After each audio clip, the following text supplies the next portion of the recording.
Saludos amigos televidentes, bienvenido una vez más a este espacio Periodismo y Sociedad que dirige y conduce el buen amigo Andrés Licho Matos. Gracias por permitirnos entrar en sus hogares. Este programa hoy tiene una interesante participación con el doctor Alfredo Polanco, quien nos tiene acostumbrado a desarrollar importantes temas de salud de mucho interés para nuestros televidentes. Hay una información que mantiene preocupado a todo el mundo, sobre todo a los católicos, al mundo de la feligresía católica, y también, ¿por qué no decirlo?, de los no católicos, y es la salud del Papa, quien está desde la semana pasada ingresado en un hospital de Roma, aquejado por problemas pulmonares. Sabemos lo que es esa fuerza espiritual que el mundo del catolicismo le están dirigiendo al vicario de Cristo en el país, en el mundo, el Papa Francisco, por cierto, el primer Papa latinoamericano que accede al trono de Pedro. Elevamos oración por la recuperación de la salud del Papa para que vuelva otra vez a encabezar el pastoreo de las almas del mundo del catolicismo. Hay que mantenerse atento a la salud del Papa. Ya incluso se habla en Roma de que podría renunciar por su imposibilidad de estar al frente de la iglesia, y se habla también de la convocatoria al cónclave de los cardenales para la elección del nuevo Papa. Pero no nos precipitemos y esperemos el desarrollo de los acontecimientos. Dios, estoy seguro, que levantará de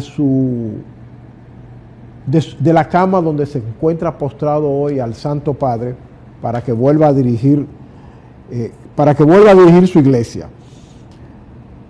Hay una noticia que mantiene alegre al sistema judicial, y es la entrega por parte del presidente Luis Abinader y del actual ministro de Obras Públicas, de Línea Ascensión, la entrega ayer tarde, del Palacio de Justicia de Santo Domingo Este. Como dijo el propio presidente de la Suprema, la construcción de ese edificio le va a devolver la solemnidad a la justicia, que la justicia reclama a la hora de conocer los casos, porque en la condición en que se impartía justicia en Santo Domingo Este, en un furgón, algo que no es apropiado para eso, de un furgón a un palacio, con todo el instrumental moderno de la vida moderna, con facilidades para los abogados y los representantes del Ministerio Público y los jueces. Eso es muy importante que se haga, y enhorabuena. Varios años tenía construyéndose esta obra, y ahora fue cuando se pudo terminar. Esta obra se entregó ayer, pero se pondrá en marcha. Se podrá ya comenzar a utilizar a partir de unos meses, tal vez 4, 5, 6, 7 meses, porque ustedes saben que ahora hay que habilitar esas oficinas, hay que convocar a concursos para comprar las herramientas, los utensilios, los muebles con los que van a trabajar las personas que están ahí. Bienvenido entonces a ese palacio, y ojalá que lo cuiden, que quienes lo usen lo cuiden con el debido respeto que tienen, porque aquí sabemos que en este país las obras públicas a veces no no son cuidadas con el deber suficiente que tienen. Todo el mundo dice, eso es cosa del gobierno, como si del gobierno, del Estado, los recursos propios no fueran de todos los dominicanos.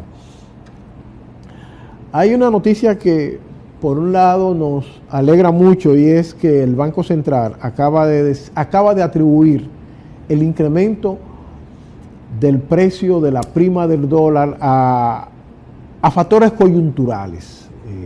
Como todos sabemos, la prima del dólar rebasó la barrera del 61, 62. Hay operaciones que se han hecho hasta 63 y unos cuantos puntitos más. Bueno, pues el Banco Central dice que eso se debe a factores coyunturales, que en estos meses los comerciantes requieren reponer inventario, y por lo cual recurren a la compra de dólares para atender los reclamos de compras a nivel internacional, que como todos sabemos no se hace en pesos, sino que se hace en dólares. Entonces es muy alentadora esa información.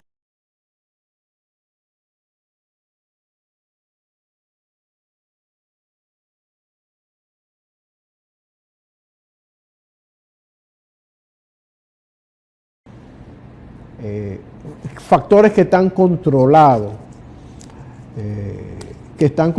y que luego se volverá a su nivel. No obstante, a mi modo de ver, yo también pienso que a veces hay manos ocultas que empujan un poquito más esto fuera de los factores económicos que cita el Banco Central para pescar en el río revuelto y ganarse un par de pesos. Pero yo pienso que esos son lo menos, porque este es un negocio muy difícil, en el cual por un pestañear te puede perder mucho dinero. Mire, hay que felicitar a Jenny Berenice, porque fue electa a unanimidad por el Consejo Nacional de la Magistratura para sustituir a doña Miriam Germán, que se despide. Por cierto, ha hecho un buen trabajo. Muy poca gente ha osado en criticar, y cuando lo han hecho han quedado de feo la labor que durante estos 4 años ha desempeñado doña Miriam, que ya se retira por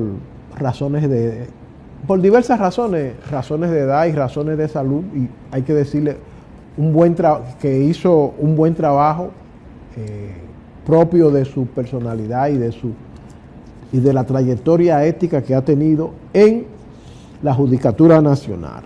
Y le damos la bienvenida a Jenny Berenice, una mujer con mucho temple, mucho plomo, y sobre todo, unas características que yo la elogio de doña Jenny Berenice es que es una persona muy independiente, que es una persona que actúa sin dejarse llevar de las presiones que en estos casos le hacen a los funcionarios judiciales, y más a los funcionarios de la estatura de doña Jenny Berenice. La felicitamos. Para hoy el Consejo Nacional de la Magistratura se va a reunir para elegir los 7 procuradores adjuntos que faltan. Ojalá que este organismo del Poder Judicial siga la trayectoria así como lo hicieron con la elección de Jenny Berenice, para que escojan los mejores procuradores.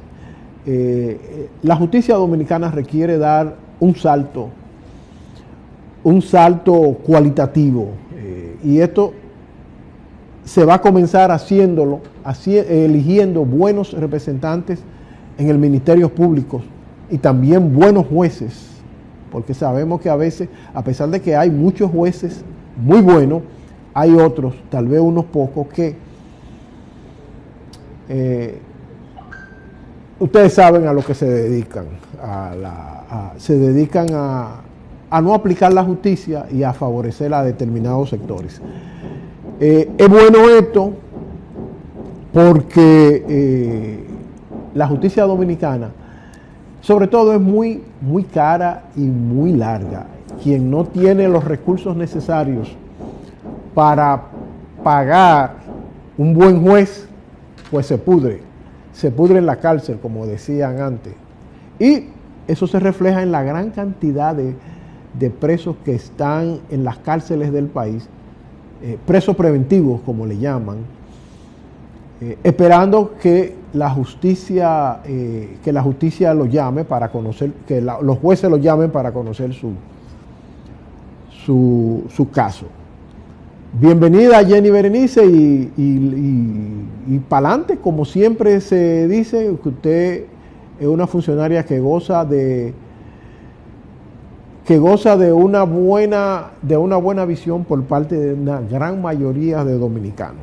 Vamos a pausar brevemente para luego venir con nuestra sección con el doctor Alfredo Polanco para desarrollar un importante tema de salud.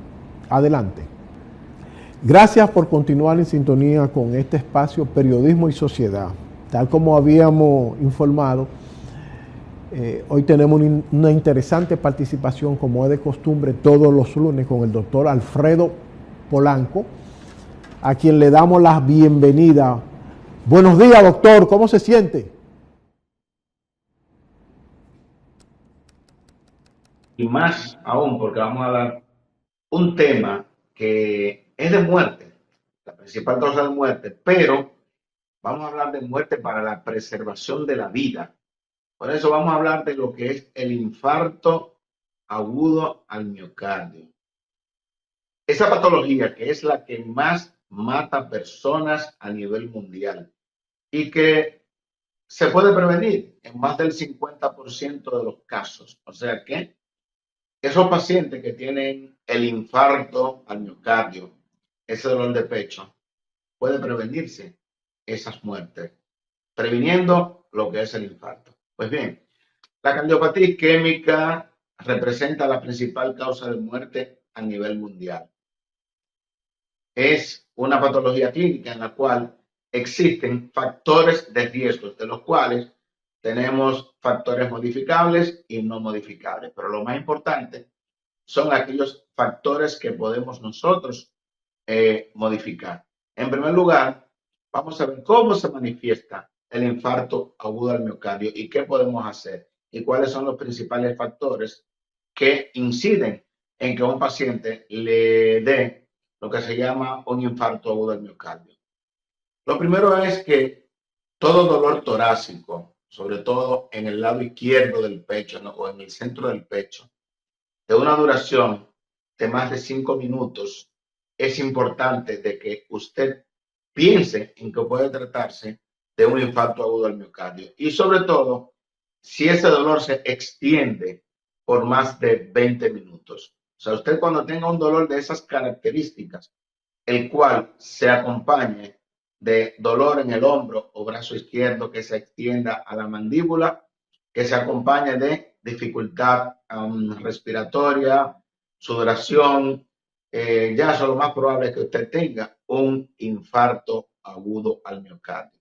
Claro está que más del 75% de los dolores de pecho no representan un infarto agudo al miocardio, pero si estamos dentro de ese 25% aproximadamente de dolores de pecho que representan un infarto, pues el minuto cuenta, ya que cada minuto que usted persista con esa oclusión arterial, porque eso es lo de que se trata, hay una oclusión de una o más arterias coronarias, lo cual impide que le llegue la sangre al músculo cardíaco. Entonces, como un aviso, se nos presenta ese dolor de pecho. Ya eso significa que posiblemente tengamos un infarto. El hombre va a decir que es el dolor más intenso de su vida. Es un dolor quemante, aplastante, es como algunos pacientes describen, como si le pusieran en el centro del pecho la pata de un elefante. Así lo describen muchos pacientes. Otros dicen que es le talan el pecho con una espada ardiente, una espada que la pusieran al calor y que se la introduzcan en el centro del pecho. Oigan bien, esas son las características que describen esa persona que de repente iba caminando o estaba en reposo y luego viene de repente y ocurre esa oclusión de esa arteria o de esas arterias coronarias y el paciente generalmente cae, puede ir caminando, pues tiene que detenerse y aún el paciente se detiene, persiste el dolor. O sea que ese dolor se presenta tanto en la actividad física como en el reposo. Pero inmediatamente nosotros tenemos un dolor, pues atinamos a detenernos. Cuando esto ocurre, es importante, sobre todo, ya vimos la magnitud de ese dolor y ese paciente con factores de riesgo importantes. Por ejemplo, un paciente hipertenso de larga data, un paciente diabético, un paciente fumador, un paciente que tenga una vida sedentaria, que no haga ejercicio, este paciente que no come bien, y hablamos de comer bien, o no comer bien, ese paciente que utiliza lo que son alimentos procesados, pues lo más probable es que estemos ante una cardiopatía isquémica. Inmediatamente tenemos ese dato, ese caso, no importa la hora, 3 de la mañana, 2 de la mañana, 3 de la tarde, no importa. Se debe llamar al sistema de emergencias 911. El personal de emergencias 911 es un personal adiestrado, calificado para que usted o un pariente le vaya pues indicando qué es lo que se siente su paciente y le va a decir qué debe de hacer.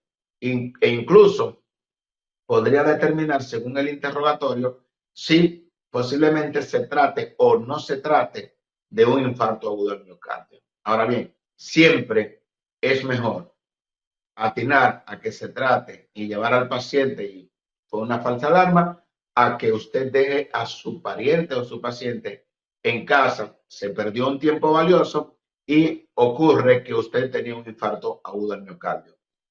Ojo, no siempre el infarto agudo del miocardio se manifiesta con ese dolor intenso. Me explico.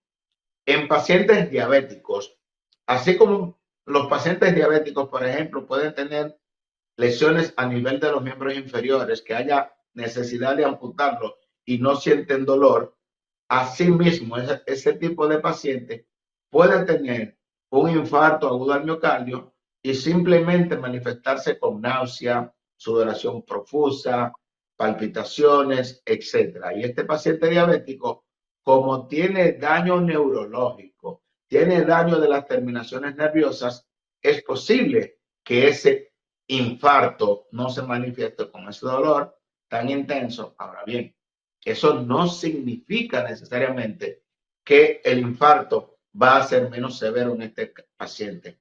Todo lo contrario. En el paciente diabético, un paciente que tiene el sistema vascular, o sea, los vasos sanguíneos muy dañados, ese infarto va a ser mucho más catastrófico. En el paciente anciano también, paciente mientras más, pues de la tercera edad, más viejo, menos manifestación del dolor, pues este paciente también ha tenido ya por el tiempo, pues daño a los nervios periféricos y va a tener menos manifestación del dolor. Y va a ser menos severo en el paciente anciano, porque este paciente anciano ya tiene arterias colaterales que ha desarrollado producto de su longevidad. O sea, hay más arterias que van a irrigar a ese corazón. O sea que si se ocluyen una o más arterias, hay otras que van a suplir la demanda de oxígeno, van a llevar sangre a ese tejido que ha sido infartado. Pues bien, llegó el paciente a la emergencia, lo primero que le vamos a hacer es un electrocardiograma. Es la primera prueba que nosotros como médicos vamos a interpretar y que vamos a ver las alteraciones de la onda T, el segmento ST, presencia de onda Q, etcétera, que nos va a decir a nosotros el tiempo aproximado que tiene ese paciente infartado. Hay que actuar rápido, le vamos a hacer una serie de análisis donde vamos a determinar lo que son las enzimas cardíacas que se han alterado producto del infarto, pero el médico emergenciólogo no pierde tiempo, o sea que inmediatamente le va a dar medicamentos para limitar el tamaño del infarto y preparar al paciente, lógicamente, dependiendo del lugar donde esté, a que se le haga un cateterismo cardíaco, ya que se le hace un cateterismo cardíaco, es decir, se le hace una arteriografía de las coronarias, vamos a ver cuáles vasos sanguíneos están afectados y, lógicamente, se le colocan stent, se abre la arteria y ya la circulación fluye adecuadamente al sistema del corazón. Y posiblemente este paciente que le dio un infarto, lo llevaron a tiempo a un centro de salud donde cuenten con las herramientas necesarias para hacer este procedimiento y ese paciente pues no va a tener las complicaciones que tendría de no tratarse de esa manera. En el caso de que el centro de salud no cuente con los recursos para hacer un cateterismo, como ocurre con la mayoría de centros de República Dominicana, pues existen medicamentos que no van a hacer la misma función, pero inmediatamente ese paciente llega y se le van a dar una serie de medicamentos para evitar la prolongación de ese infarto e incluso se utilizan medicamentos que van a romper ese coágulo que ya está formado, como son los medicamentos trombolíticos. Ustedes han escuchado bastante que se utilizan también los antiagregantes.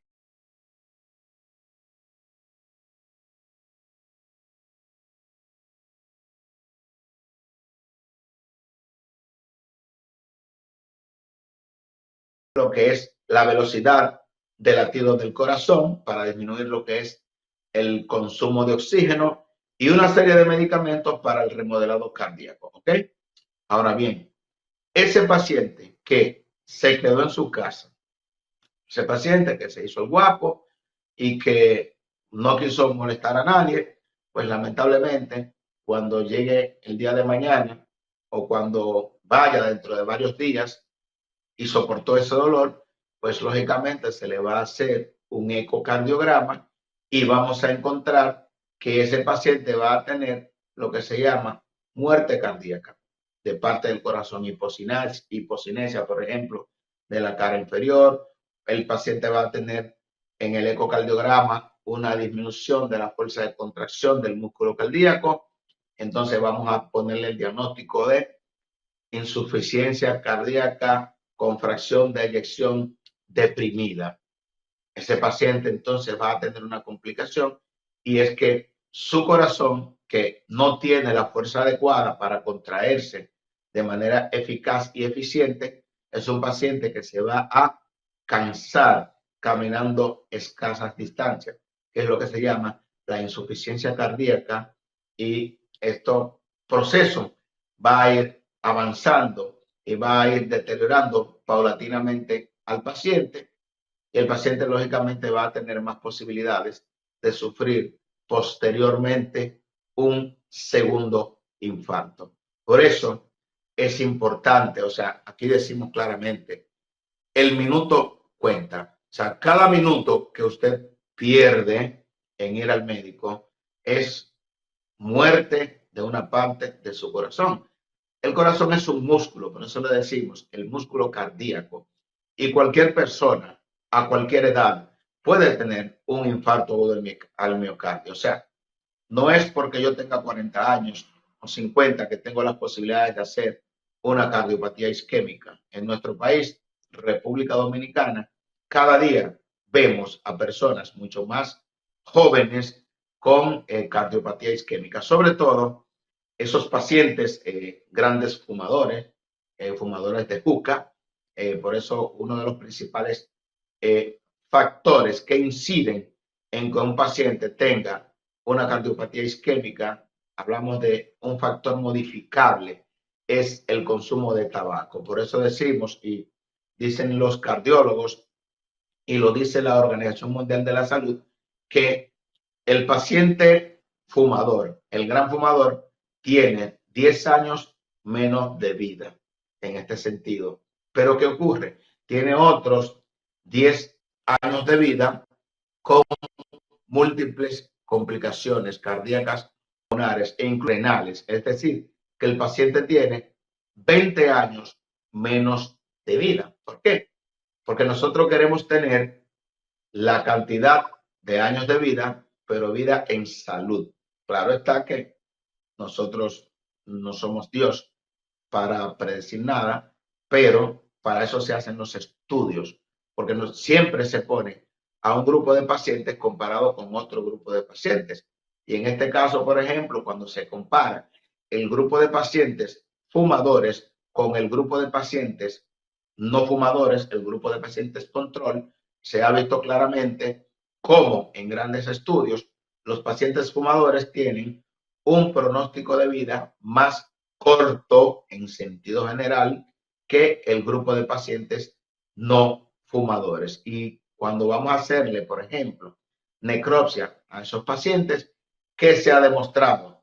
Que los grandes fumadores tienen con mayor frecuencia daño a nivel de las arterias coronarias. O sea, han tenido un infarto agudo al miocardio el doble o el triple de veces más que la población general.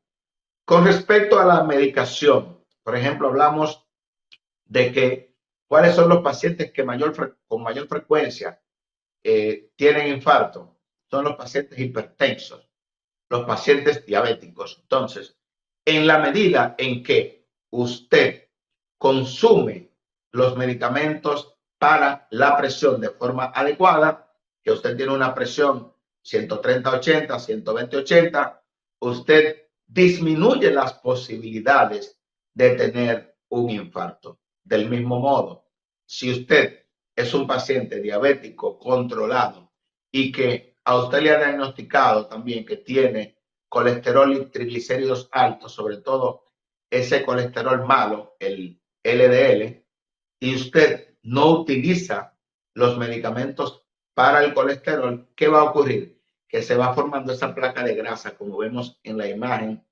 y esa placa de grasa, de ateroma, se va disminuyendo, va limitando lo que es la luz de las arterias coronarias y ocurre posteriormente que esa placa de grasa se le van acumulando las plaquetas y ahí vino el infarto.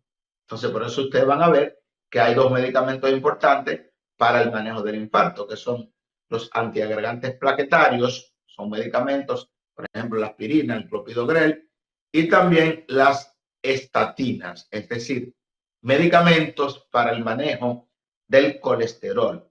Entonces, lo ideal, una dieta saludable, aumentar el fruto el consumo de frutas y vegetales, hacer ejercicio es importante, la actividad física, 20 minutos, 25 minutos de actividad física al día es bastante importante y utilizando siempre los medicamentos pertinentes. Señores, cuando usted es hipertenso, tómese sus medicamentos siempre a la misma hora. Es lo más adecuado. Olvídese de que algunos pacientes me dicen, doctor, es que no me voy a hacer adicto a esos medicamentos. Yo les pregunto a los pacientes míos, pero usted tiene, ¿cuántos años tiene usted? 40. Usted tiene 40 años comiendo 3 veces al día o 4 veces al día. Entonces usted no quiere comer, usted se va a morir. Lo mismo le va a ocurrir si usted no se toma los medicamentos para la presión. Eso le ha permitido a mucha gente vivir 40 años de más, porque una persona que sea hipertenso a los 40 años y llegó a los 80, de no haber utilizado los medicamentos, posiblemente habría fallecido 2 o 3 años después. Igualmente, ese paciente diabético, si bien es cierto que un diabético tipo 2 puede vivir hasta 10 años sin los medicamentos, pero a la corta y más a la larga, esa diabetes se lo va a cobrar. ¿Con qué? Con una insuficiencia renal o insuficiencia cardíaca una insuficiencia vascular, un infarto, etcétera. Entonces, es importante lo que nosotros decimos sobre la prevención primaria. No espere a que le dé un infarto al miocardio para de ahí en adelante utilizar las medidas correctivas. Hágalo antes de que le dé su infarto y posiblemente a usted nunca le va a dar un infarto, y aunque usted sea diabético, aunque sea hipertenso, aunque sea hipercolesterolémico, usted podría llegar a sobrepasar los 80, los 90 o incluso hasta los 100 años, pero con una vida bastante saludable. Hasta aquí, si tienen alguna pregunta, la pregunta que sea, vamos a ver. Sí, doctor, un amigo televidente nos pide que le formule la siguiente pregunta. ¿Esta patología del corazón tienen algún horario especial cuando el cuerpo termina algún tipo de ciclo o se pueden presentar de una forma sin ningún tipo de control, diríamos? Sí, hay alteraciones en nuestro ritmo circadiano. O sea, cuando todo nuestro cuerpo está más activo, posiblemente haya menos posibilidades. Ustedes van a ver que la mayoría de las personas le da el infarto en la madrugada, a la medianoche, a las 3 de la mañana. Entonces, tenemos que estar atentos. Si usted se despertó a medianoche con un dolor de pecho, de manera el dolor más intenso de su vida, o una sensación de sudoración, de aporesis, palpitaciones, no espere a que amanezca. Por eso es que hay emergencias en los diferentes centros de salud las 24 horas del día. El dolor de pecho no espera. La cardiopatía isquémica no espera. Es posible que usted tenga un infarto o que usted tenga una angina de pecho. La angina de pecho es el preludio del infarto, es el antecedente del infarto. Por ejemplo, cuando usted oye a una persona que le dice, me dio un preinfarto, una angina de pecho, ese paciente, ojo con eso. Un porcentaje muy alto de esos pacientes en el primer año va a establecerse un infarto al miocardio. Lógicamente, si a usted le dio una angina y usted no modificó los factores de riesgo que estaban presentes, como control de la presión, control de la diabetes, control del colesterol, pues generalmente el 50% de esos pacientes en el primer año de la angina van a presentar un infarto agudo al miocardio. Doctor, una última pregunta. ¿Qué importancia tiene o cuál es la incidencia en este tipo de cardiopatía del tipo de vida que se vive hoy, el estrés a que está sometido gran parte de la población en el mundo? ¿Es un factor que contribuye a aumentar los problemas cardíacos, el estrés? Claro que sí, y excelente pregunta. No había tocado ese tema, pero esa vida agitada en el tapón, que usted lo están esperando en una reunión en la oficina, que lo están esperando en el hospital, el médico, que lo están esperando, que tenía que estar a las 3 de la tarde y por el tapón son las 3:30 y no ha llegado. Todo eso hace que se descarguen sustancias que son pro infarto, por ejemplo la catecolamina, la adrenalina, noradrenalina, todo eso, el cortisol, todo eso se descarga, que son hormonas de estrés y pueden conllevar a que un paciente pues haga una cardiopatía isquémica. Pues yo lo que hago para tratando de evitar esos estrés del tapón, salir siempre más temprano, poner mi musiquita porque la música relaja, y lamentablemente vivimos en un país donde todos podemos estresarnos producto del tapón y de otras situaciones. O sea que hay que tratar de manejar el estrés, por eso a muchos de mis pacientes les recomiendo ir a psicología, ir a psiquiatría, el no dormir adecuadamente, por ejemplo, pacientes que se acuestan a las 11, a las 10 de la noche y todavía a las 3 de la mañana no han podido conciliar el sueño. Todo eso conlleva a estrés y todo eso son factores que predisponen a que un paciente pues tenga con mayor frecuencia un infarto agudo al miocardio. O sea que tenemos que tratar de eliminar cualquier situación que nos conlleve a un estrés. Muchísimas gracias, doctor Alfredo Polanco, por sus importantes orientaciones sobre las enfermedades cardíacas. Y nos vemos el próximo lunes. Bueno, esperemos otro tema de relevancia que traeremos. Muchas gracias a usted. Hasta luego. Pausamos brevemente en este espacio Periodismo y Sociedad. Gracias por continuar con este espacio, amigo televidente. Ya en el momento final, queremos dar esta información.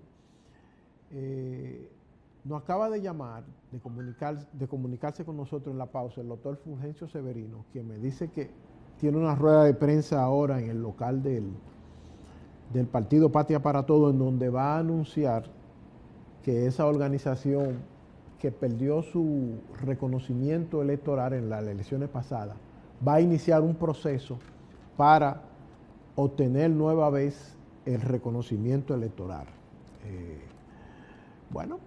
Hay que desearle buena suerte a los amigos del movimiento Patria para Todos para que puedan obtener su registro electoral y participar una vez más en el proceso electoral con esas ideas renovadoras que plantearon durante esta campaña, durante la campaña electoral recién finalizada y haciendo aporte al movimiento democrático en el país. Hay una información que hay que destacar, y es que este 27 de febrero el presidente de la República va a acudir ante la Asamblea Nacional a exponer lo que es la memoria de su gestión del gobierno pasado. Ese es un discurso tradicional que se rinde desde hace muchos años, desde el nacimiento de la República. Hay que dar a conocer el estado actual de la nación en esa pieza oratoria, que por cierto, casi todos los presidentes que la han pronunciado se extienden durante más de una hora y la gente se mantiene atento porque se ofrece un resumen detallado de la gestión de gobierno durante esa administración. Hay que ver cómo viene ese discurso, que tradicionalmente es un discurso que los mandatarios, cuando acuden a ese escenario, tratan de llenar, de hacerlo con mucho optimismo para que el ciudadano, la población no pierda la fe en el futuro. También en estos días han aumentado los rumores de renovación de parte del gabinete y renovación de algunos funcionarios. Hay listas que están circulando por ahí de que este se va, este no se va, pero hay que esperar en que el presidente, esos decretos tradicionalmente los presidentes que ha tenido el país desde 1844 hasta la fecha, siempre han tomado como parte de su estrategia el nombramiento e incorporar al tren gubernamental a nuevas figuras y ir descartando otras. Se toma este 27 de febrero como parte diríamos, de una reedición del gobierno, en donde el gobierno va a iniciar un nuevo año, renovando las esperanzas de parte del pueblo dominicano y dándole una imagen distinta a su gobierno, a la administración. Ya a partir del jueves 26, de este 26, varios funcionarios que ya han sido nombrados anteriormente, como el ministro de Obras Públicas, el señor Eduardo Estrella, el ministro y el nuevo ministro de Trabajo, van a tomar posesión. Así que esperemos a ver qué trae el barco si el presidente va a continuar con los mismos funcionarios con que tiene hasta ahora, o si le va a ceder el turno al bate a otros que, como dice la expresión popular, vendrían con sangre nueva. Señores, hemos llegado al final de este espacio Periodismo y Sociedad. Hoy nuestro productor general y director Andrés Licho Matos, por razones ajenas a su voluntad, no pudo estar presente. Un servidor, Eli Heiliger, lo invita para mañana que continúen nueva vez, en donde seguiremos ofreciendo distintos análisis, distintos tópicos de la vertiente de la realidad nacional, así como interesante entrevista. Así pues que hasta mañana.